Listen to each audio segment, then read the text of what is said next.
Here's the before picture. And here's how it looks today. Today we're exploring the site of a devastating mine disaster. If you'd like to see it and learn more, just come along with me. I'm walking back to the location of a devastating coal mine disaster where over 100 men lost their lives. It's known as the Avondale Mine Disaster, as the site of one of the worst coal mining disasters in history. Now, I have been here before, but it's been a few years, and with the help of the UGM, the underground miners, I'm able to share with you some of the older photos and give you an updated look at this place today. This disaster took place on September 6, 1869, and resulted in 110 deaths. There was 108 workers with 2 rescuers whose lives were lost. Now we do come down the trail. First off, this is an old rail line, which I will talk more about in just a moment. The ruins do start off here on the right-hand side as you walk down the trail. And the busy road up there that you hear the cars traveling on is Route 11. Now this is located in Plymouth, Pennsylvania, Luzerne County. Route 11 north and then south going towards Berwick that way. And since I've been here, it looks like they have cleared it out a bit more. Some of the clearing and brush is a bit more open. And I do see some signs at various locations helping to depict what used to be here for those who are not really all that familiar with it. This site is under surveillance. There are cameras here, and it is looked after because I believe in the past they have had trouble with people coming here either dumping or doing some type of vandalism, which is just terrible to see, especially at a disaster site like this. But you will see various foundations, walls. There is a mine opening up there that's gated that you can actually peer into. I did bring my thermal gun, so we'll see if there's any different temperature readings on the inside. And further back, which you may or may not be able to see, there are some buildings back there, some of which you could still go inside. At least I was able to last time I was here, and we'll get a look at those as well. Before we do continue, I do want to read some information to kind of bring you up to speed as to what took place here and why it is a disaster site. I did get this information from a write-up that is short but fairly detailed to at least cover all the main aspects of this disaster. But down in the description I will leave some links if you want to read more information about what took place here and to see additional photos and write-ups. The Avondale Colliery dates back to 1863, and a coal breaker was erected over the top of the mine in 1867, which was common practice at the time. Small fires were built at the bottom of the shafts to permit air circulation.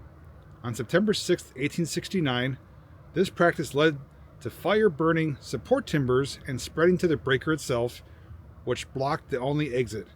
108 men and boys who were working the mine died of asphyxiation, as did 2 more men attempting to rescue. The mine went back into service and a new breaker constructed. Mining continued at the site until the late 1960s. The rail line here was the Bloomsburg branch of the Lackawanna Railroad, which began service in 1857 and became part of the Delaware, Lackawanna, and Western Railroad, which operated the colliery in 1873. The line, which went from Scranton to Northumberland, is in use to the west, but this section has been abandoned since 1984, and this line now, or what used to be, is now part of the Susquehanna Warrior Rail Trail.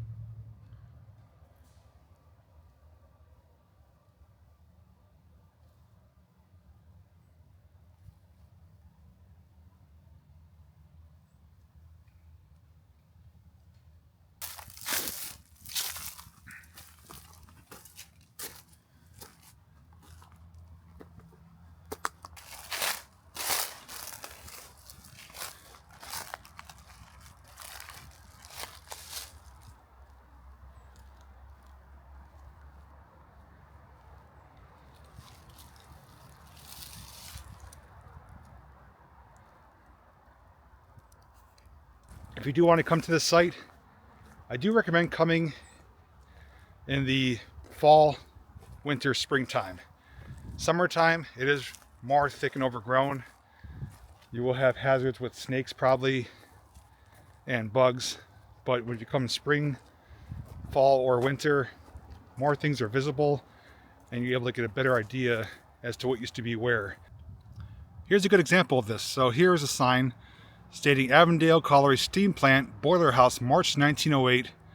This is part of the Steamtown National Historic Site collection and for the Avondale Breakers. So right here it says large rock, you are here. This is 3/24/1908, the highway Route 11 up above it. So this is what's left of it here. Just the stone wall and a large concrete wall. But it was more at one time. This was indeed the powerhouse boiler house for this mining operation. I will point out too, there are other areas that are within eyesight. For example, alongside the wall, there are steps going up there. I would say most likely these areas are off limits. Certain areas are more dangerous than others, or they kind of post it as a safety zone because there is crumbling material. Things could be unstable. So although you could probably get up on top of there and there's some crumbling material back there, most areas you want to avoid like that. Just stay to the more manicured open areas like this. And as I mentioned, coming here this time of year, a lot more of it is visible. If you come here in the summer, a lot of this will be hidden. But there are various ruins back here. There's some brick support columns, other walls back there along the embankment. And of course, where we're walking alongside this wall as well on a raised elevation here, which does taper off. Here you can see where a section of the rails would have been in place. They would have continued. As we've seen, there was multiple lines here, but it's the location of one of them. This one's still sitting on some railroad ties. The rest of them have been ripped up. Now there is some things down here. Right now we're going to venture up this hill. This is one of my favorite areas of the site.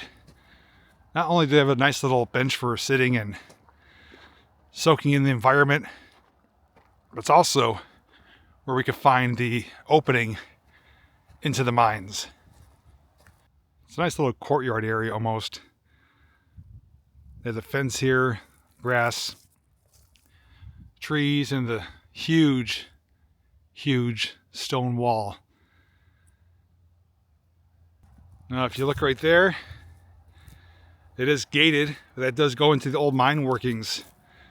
I have shown inside there before, but this time I have a new camera that does really good in dark conditions. That combined with my flashlight, we should be able to get a decent glimpse on the inside.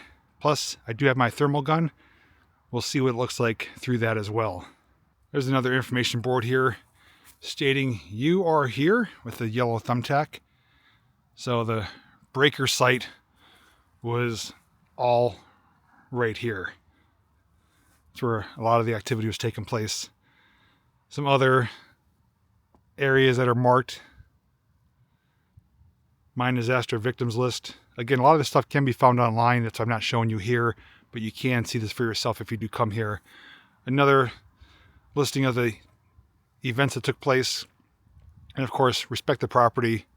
You're here at your own risk, to be careful. And you can contact the Plymouth Historical Society in Plymouth, Pennsylvania, if you need to inquire about anything. All right, I think it's about time we take a look inside there. My light of choice today is the Through Night BSSV4.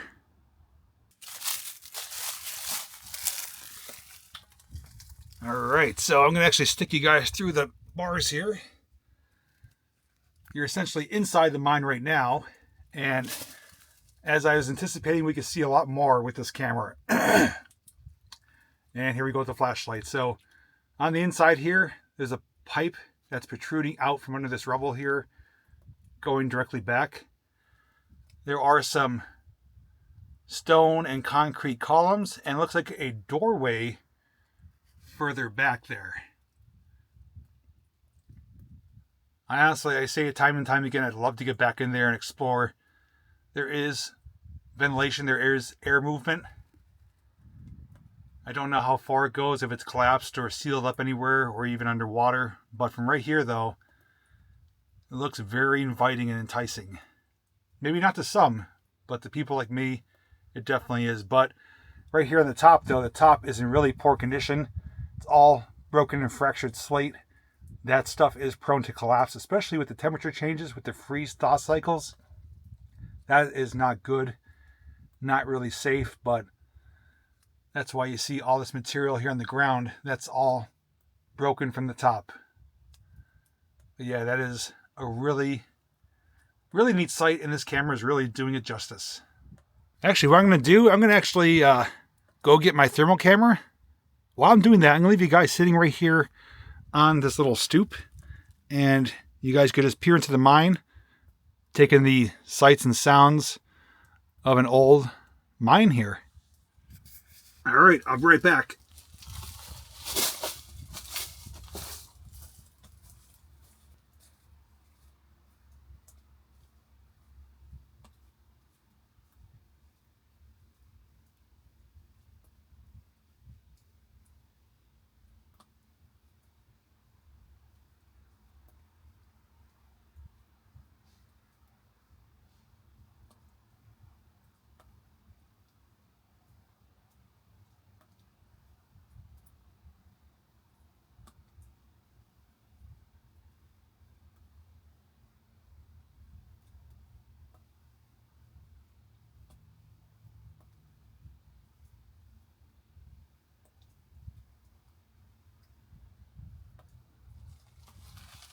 All right, I'm back. Did you guys hear any Tommy knockers, any crying voices, or see any shadows?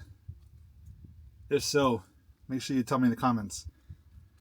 I do have my thermal gun here. Ambient temperature, depending on where I point it, is in the 30s for the most part. The sun is hitting that. That's showing 60s, but I want to see what it looks like inside the mine here. Sorry about the glare.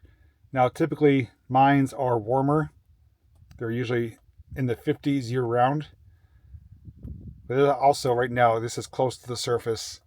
And I don't know if it actually goes to any deep underground workings. It may actually just not go any further than what we could see. So there is no significant temperature rise or increase. But I still feel a breeze, though. It's just not a warm breeze. I'm going to snap a photo or two, and that'll allow us to see a bit more clearer in the video than what we're looking at right here. It looks like the warmest temperature is 36, and the coldest is 28, so there is pockets of warmer, and I say warmer, not really warm, but warmer air and colder air based on higher and lower where there's pockets of cold air being trapped. Before we continue on, I do want to give you just a sense of scale of this wall.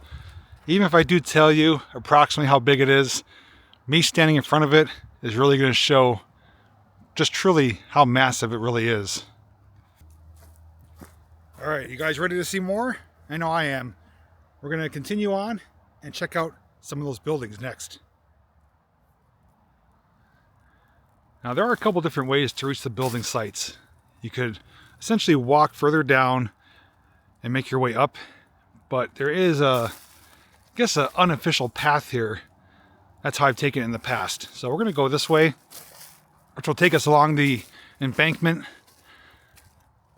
And we're going to be walking on some silt and coal material here. So, as I mentioned earlier, certain areas are off limits. No trespassing on the wall. So they don't want anyone going up here, and I don't blame them. That section of wall is actually leaning, and they obviously want to preserve it for as long as possible. So we're going to do the same.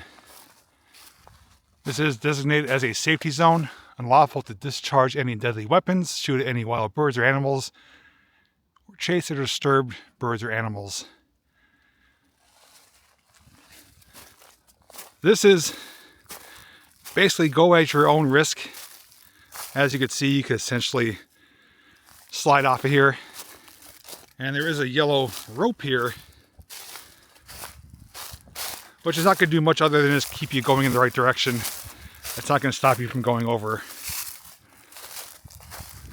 Almost everywhere you look, though, there's something to see. There is something notched out there almost like an arrow or a V shape made out of concrete. Up here, there's some posts that are cut. But then we have some of the first buildings here. Again, you are able to come here. These are not off limits, but you are entering at your own risk. So just keep that in mind. This is like a bay of sorts where something could have pulled in here. And this building is crumbling up there on the corner.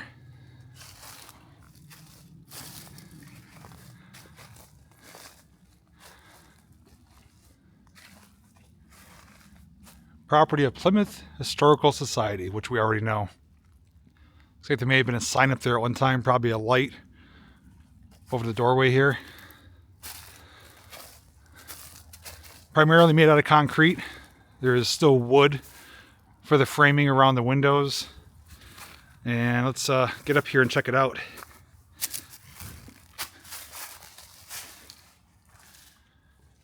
Yeah, inside. Echo! Good echo here. Some brick covered up by a concrete plaster.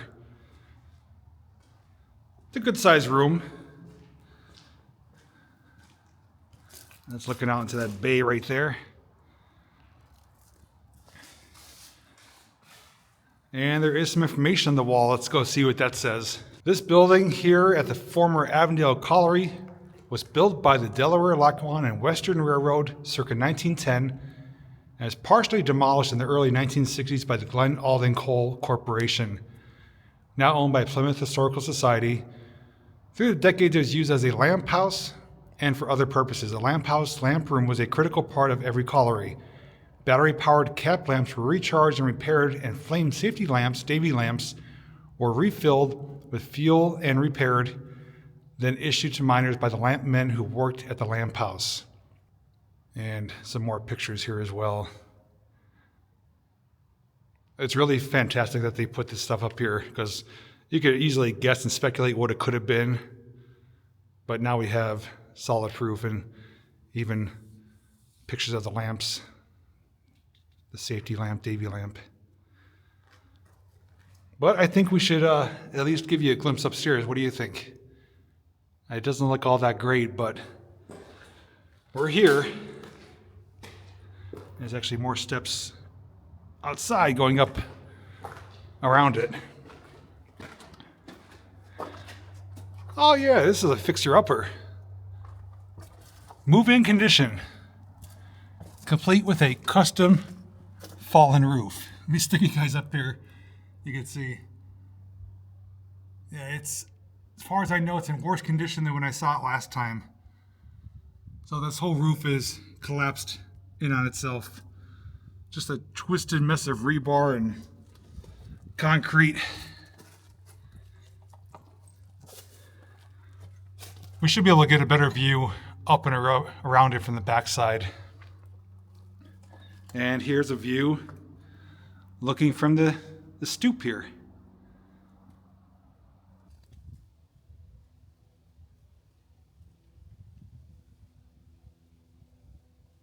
Again, caution. You can see there is some overhang here.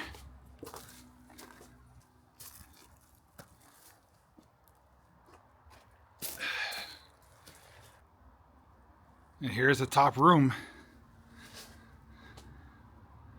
with the custom collapsed roof. And here's the stairs that we were just coming upstairs from.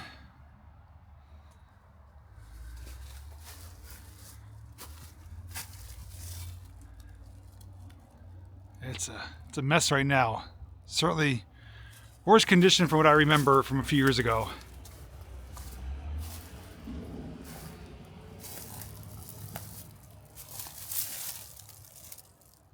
We just left that building, continuing on the trail, heading downwards a little bit.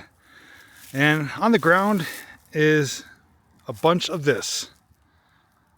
The black diamond, anthracite coal.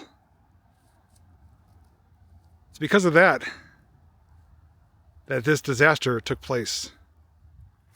And we have arrived at our next building structure.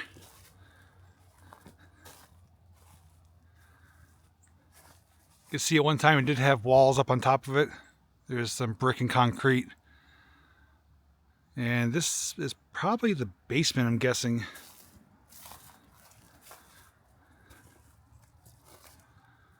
I think it's more like a back cave, if anything else now. And there is another information paper on the board, so we will indeed learn what this was. Fortunately, my memory is vague from when I was here a few years ago. I was here at different times, daytime, nighttime, and I'm not certain if they actually had those information papers my previous visits, but I am appreciative of them now. I believe, I'm just going to throw this out there. I think this was maybe sorting or a washroom of the coal. There are some chutes here where I'm guessing coal would have been dumped in here, or it could have even maybe been storage for the coal or the boiler powerhouse. But let's find out instead of guessing. And I don't think we'll be going up those steps either. This building was built by the DL&W Railroad Coal Department circa 1910, was partially demolished in the 1960s by Glenn Alden, same as the other one. Through the years, it served a variety of purposes, from a supply house to a washroom for employees of the Avondale Colliery. The majority of newer concrete and brick buildings here at the Avondale replaced fire-prone wood construction buildings following the end of deep mining at Avondale in 1960. The upper floors of two-story buildings were demolished. Single-story buildings were completely demolished, leaving only remnants of their foundation. Today, the buildings, as well as 4.5 acres of the former Avondale Colliery, are owned by the Plymouth Historical Society, and please be careful while exploring the property. Huh. Wonder how old that is.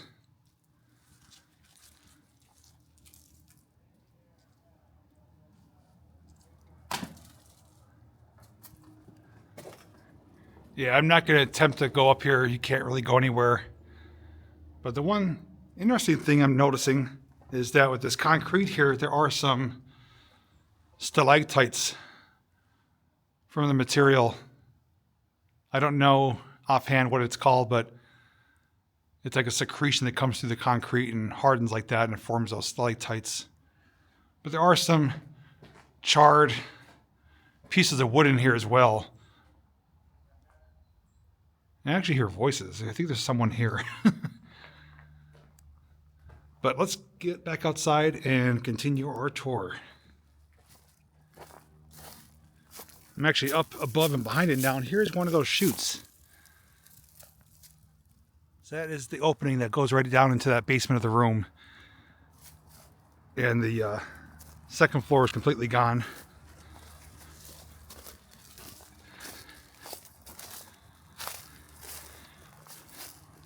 Makes me wonder why they demolished the second story but left the first. This is actually pretty thick back here. I don't know if I should keep going this way or turn around and go a different direction, but it looks pretty impenetrable. All right, I'm going to figure out another way down, and we'll continue on. Well, I just scaled down that little hill right here, and now we're below that building we were just in.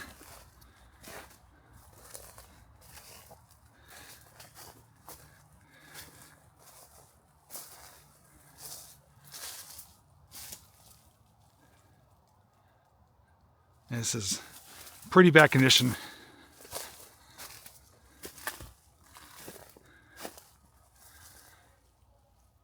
I hear people. I don't know where they are.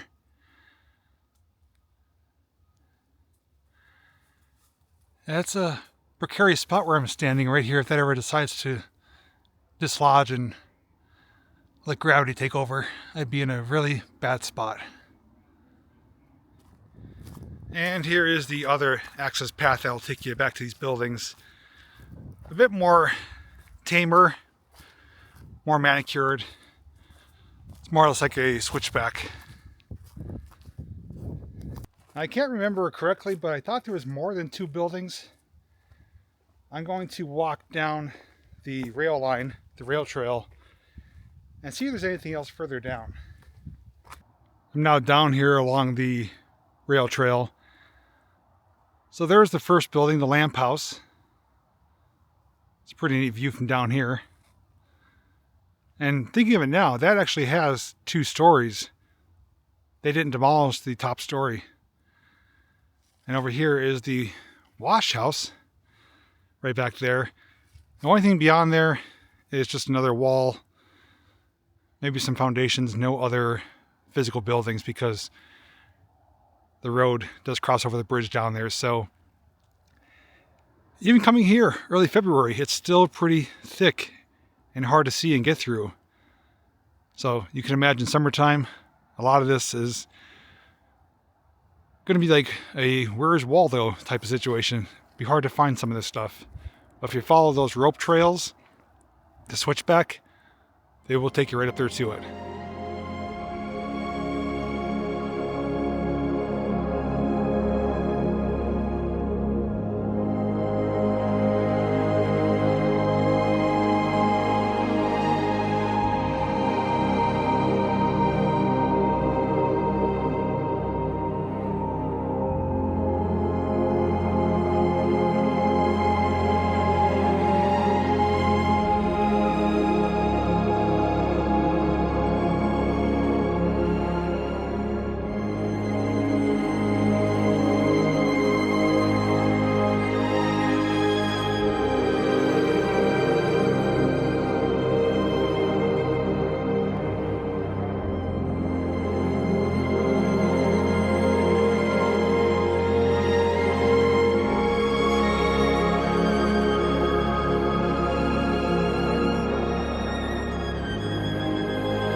That's a gorgeous day here in February.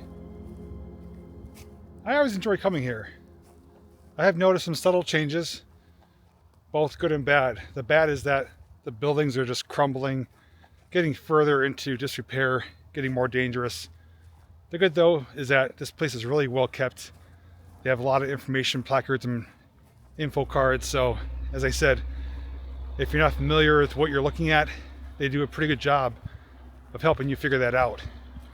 If you're ever in the area, whether you're walking, biking the trail, driving down Route 11, I highly recommend coming here. Although it's a very unfortunate tragedy in terms of events that took place here, it is a part of our coal mining history and something here in Pennsylvania that has been a big part of jobs and production of different things throughout the years, being reliant on the production of coal itself. I'd love to hear your thoughts on what you thought of this updated look. Don't forget to check the links down below if you want to read more information on the Avondale Colliery site. And special thanks to the UGM guys for allowing me to use their photos. Until next time, thanks for watching, and I'll see you in the next video.